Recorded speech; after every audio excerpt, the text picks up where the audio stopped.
Continuamos con un caso práctico sobre análisis fundamental, en donde primero que todo debemos comprender ciertos conceptos que son importantes a la hora de analizar los balances, los estados financieros de una empresa. Y en este caso vamos a concentrarnos en lo que ha sido el caso de la TAM, de esta aerolínea líder en Latinoamérica, que ha tenido un impacto muy importante en sus resultados, en su patrimonio a partir de la pandemia. Y lo primero que debemos comprender es que un estado financiero, un balance sencillo, comprende tres aspectos que son claves. Primero, al costado izquierdo, en verde, podemos ver los activos, que son todo lo que tiene la empresa que pueda producir, que pueda generar la renta. Y ahí tenemos, por ejemplo, aviones, en este caso, tenemos la marca, tenemos cuentas por cobrar, tenemos la caja, otras inversiones que pueda hacer la empresa, todo lo que pueda producir la renta, todo lo que pueda producir ingresos para la empresa está dentro del ámbito de los activos. Luego, todos esos activos se compran muchas veces con deuda y por lo tanto muchas veces las empresas se financian en el mercado financiero y emiten deuda, como también pueden solicitar esa deuda a bancos y, como decía anteriormente, bonos a inversionistas. Por lo tanto, financiamos los activos con el pasivo y también con el patrimonio, con los fondos propios de los accionistas. El patrimonio no es ni más ni menos que la diferencia entre el activo menos el pasivo, es el patrimonio que viene siendo la inversión, el capital hecho por los accionistas para comprar los activos y generar utilidades en el tiempo. Ese patrimonio se constituye de los aportes iniciales que hacen los accionistas y luego se va incrementando el patrimonio a raíz de las utilidades que va generando la empresa. Dentro de los estados financieros pasamos a el estado de resultados, que no es ni más ni menos que lo que define, determina al final de un año calendario las utilidades que genera la empresa. Y dentro de este estado de resultados, lo primero que vemos, la primera línea, como se dice siempre, son los ingresos operacionales, las ventas. En este caso, en la TAM vendría siendo la venta de los vuelos, los pasajes que vende la empresa. Después tenemos todos los costos operacionales, combustible, eh, insumos, y tantos otros costos que están en el proceso de la generación de flujo por parte de una empresa. Y ahí llegamos a un primer concepto que es importante, que es la utilidad o pérdida bruta operacional, el margen operacional. Esto es muy importante porque obviamente cualquier empresa tiene que vender un producto y sacándole el costo tiene que generar una utilidad. Y ese margen es importante entenderlo, conocerlo y compararlo con otras empresas del mismo sector. Luego hay otros gastos operacionales de administración, gastos operacionales de venta, y tenemos el personal, comisiones por venta, canales de distribución, etcétera. Y con eso llegamos a la utilidad o pérdida operacional, que ese sin duda es uno de los aspectos centrales de un negocio, que en el caso de la aerolínea obviamente tiene que ganar dinero hasta ese punto, la utilidad o pérdida operacional. Después vienen los gastos, los ingresos no operacionales, que por ejemplo un ingreso no operacional puede ser el que tenga una inversión, una empresa, en otra empresa, y que por ende la inversión en otra empresa le genere utilidades y por ese motivo genere ingresos. Muchas veces los ingresos no operacionales por parte de las empresas se dan cuando, por ejemplo, una empresa tuvo un terreno que compró hace muchos años, una propiedad, un edificio que compró hace mucho tiempo, transcurre el tiempo y esa propiedad se vende y eso muchas veces genera una plusvalía, un valor que termina siendo un ingreso no operacional, porque una aerolínea o muchas empresas no se dedican a comprar y vender propiedades. Obviamente, si es que no es una empresa inmobiliaria, la empresa inmobiliaria se dedica a comprar y vender propiedades, pero una empresa cualquiera, productiva o una aerolínea, no se dedica a comprar y vender propiedades y por lo tanto la venta de una propiedad va a generar una utilidad que es, o un ingreso que es no operacional. Después tenemos gastos no operacionales, que habitualmente son los gastos financieros, cuando uno pide un crédito, cuando uno se endeuda, todo el gasto financiero asociado a esa deuda va a generar gastos no operacionales, que son los gastos financieros. Y con eso llegamos a la utilidad o pérdida antes de impuestos, luego se le aplica el impuesto a la renta y otros impuestos específicos que puedan existir, y con eso se llega a la utilidad o pérdida líquida, menos reservas y llegamos a la utilidad o pérdida del ejercicio. Todo este estado de resultados lo comparamos con ciertos aspectos que son claves para un amplio conjunto de empresas. Y por lo tanto, siempre es relevante a la hora de saber, determinar, anticipar lo que pueden ser las utilidades de las empresas, siempre es importante entender cuatro conceptos. Primero, el crecimiento económico. En la medida que haya más crecimiento económico o crecimiento en un sector en particular, eso va a afectar la primera línea, que son los ingresos. Por lo tanto, mayor crecimiento, mayores ingresos. Menor crecimiento económico, menores ingresos. Y luego hay tres aspectos que son muy importantes, como son los costos laborales. Si aumentan los costos laborales, se disminuyen los márgenes. Si disminuyen los costos laborales, se aumentan los márgenes. Y luego los gastos financieros y los impuestos.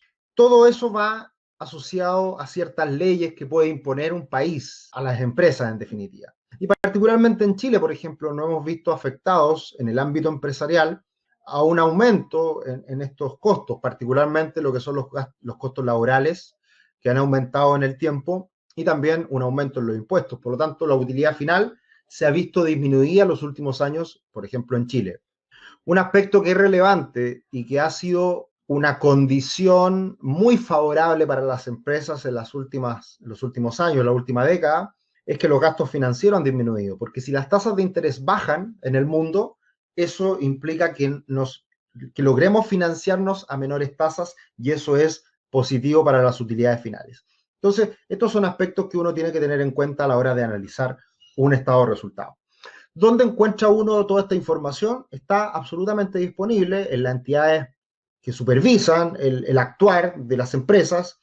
En Chile, hoy en día, la CMF, la Comisión para el Mercado Financiero, en Estados Unidos, la SEC. Y también, obviamente, uno puede buscar esta información en las páginas web de cada empresa, que siempre van a tener una página, un espacio dentro de su página web que se llama Relación con el Inversionista.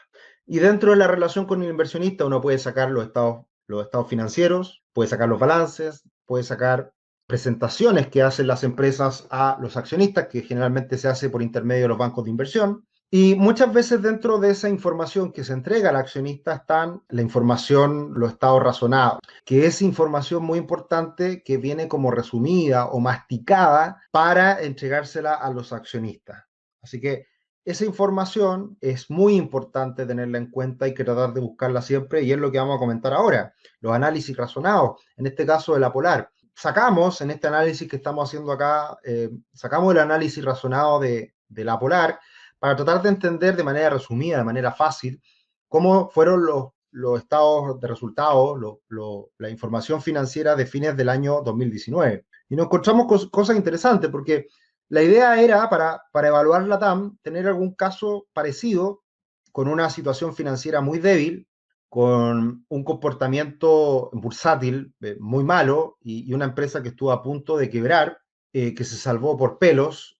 Fue el caso de la Polar, que se convierte posteriormente en Nueva Polar en bolsa. Y esta es una empresa que no ha dejado de caer en los últimos años y teníamos una visión de que era muy parecida a la situación que se podía comenzar a dar en la TAM con lo que fue la Polar. Y por lo tanto, miramos los estados financieros y el análisis razonado de la Polar para ver si habían ciertas similitudes o para entender en definitiva por qué esta empresa estaba tan castigada en bolsa. Y acá podemos ver algunos aspectos que son relevantes. Acá vemos el cierre del año 2018, cierre del año 2019, y ahí podemos ver que los ingresos de la empresa disminuyeron un poquito el año 2019, pero se mantuvieron más o menos estables. Costos de venta y llegamos a la ganancia bruta, margen bruto.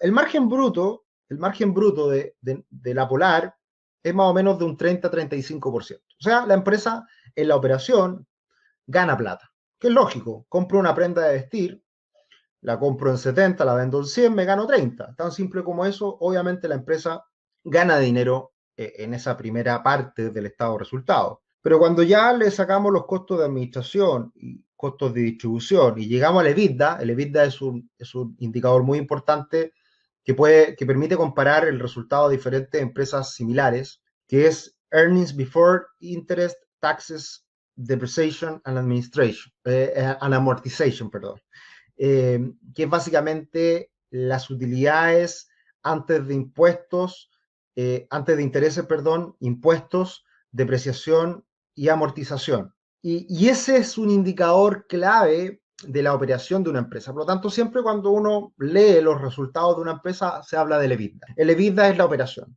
Y por lo tanto, el EBITDA demuestra cuánto está ganando la empresa en términos de margen EBITDA.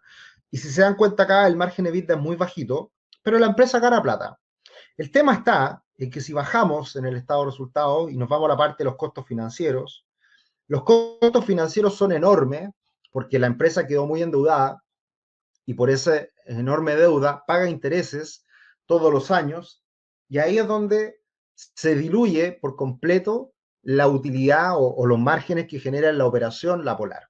Por lo tanto, esto es un poco lo que queríamos observar y que pensamos se va a dar y se está dando ya en la TAM. Acá está el precio de la acción de la Polar, de Nueva Polar, que se ha desplomado y obviamente han pasado años y no se ha recuperado el precio de la acción, porque es una empresa que está en concreto o prácticamente quebrada. Finalmente lo que hace la empresa es producir, vender y funcionar para mantener obviamente la empresa en funcionamiento y para que pueda servir el pago de la deuda. Y creemos que eso va a pasar también en la TAM. La TAM tuvo una pérdida importantísima en el primer trimestre de este año, un ajuste contable importante. Básicamente se adecúa el balance en función de toda la pérdida que se estaba generando a raíz de la pandemia. Y eso se ha ido dando a lo largo del año en la TAM, ha seguido perdiendo mucha plata a lo largo del año.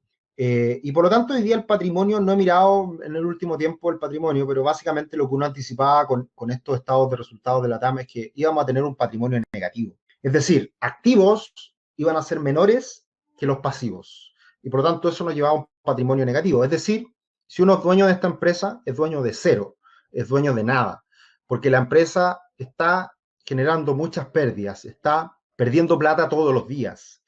Y va a pasar mucho tiempo para que la empresa se recupere, cuando vuelva a la normalidad de más o menos las ventas que se hacían a fines del año 2019. Ahí podemos ver las ventas que se hacían en miles de millones de dólares, se vendían aproximadamente un poquito más de 10 mil millones de dólares en un año. Y la empresa para ese nivel de ventas ganaba 300 millones de dólares, 190 millones de dólares.